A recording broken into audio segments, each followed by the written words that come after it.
Hello, with me today is Kendal Turner, and she is multifaceted. She writes, she sings, she's the mother of the youngest author that I've ever interviewed. I'm really impressed. Thank you. So tell me, where would you like to start? You want to talk about the books or the CD first? Well, the CD is a spoken word CD. I do poetry. Right. So it's inspirational poetry. Sometimes I speak at churches and youth groups and women's conferences, and so I did the spoken word, and I put music behind it, real soulful music, so that people can really get into the groove of it. But yeah, and then I have 3 books, 2 poetry and 1 autobiography, which is the Thick Skin book. Thick Skin is what I'm holding right now. Yes, ma'am. It's the most recent. Yes, ma'am. Excellent. What inspires you? Life, struggles. I wrote that book as a healing process for me, and once I just released it out, put my whole life in the book, everybody knows my struggle, and I feel like I can breathe now. So it was more of a healing process for me more than anything. Wow, it sounds good. And I'm really intrigued that you do poetry. Yes, ma'am. And so how did you get started writing poetry?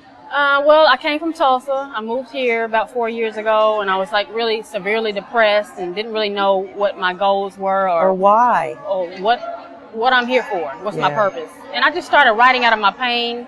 I was molested when I was 8 years old, and a lot of things with my son, about him not knowing who his real father was. I wrote about that, my family struggles, abusive relationships. And once I wrote it all out in poetry, people came to hear me, and I thought, wow, people are actually coming to hear what I have to say. And that's just where all of my poems come from personal experiences. So many people go through pain and they don't know how to deal with it. Yeah. You're lucky if you have a pastor, that you have somebody that's close to you, family, that you can talk things out with. Yes. But sometimes maybe your best friend is your pen. Your pen and your pad. That's my best friend. I have a poem called Pen and Pad. Awesome. Yes, ma'am. That is so awesome. So when you're writing, what if somebody was going to begin to write, what kind of advice would you give to them? I would tell them not to think about it, to just write it. I believe when I was in like 5th grade, my teacher told me if you're struggling with something, if you're angry, then just write real fast and then just tear up the paper and ball it up.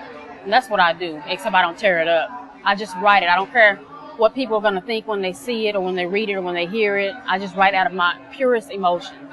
And I think when you're passionate about what you're writing about, people are passionate about that as well. I agree with you 100%. This is Kendal Turner. She has a spoken word CD. She has 3 books. Yes, and we think that you'll enjoy them. Please look for them at your local library or at your favorite bookstore.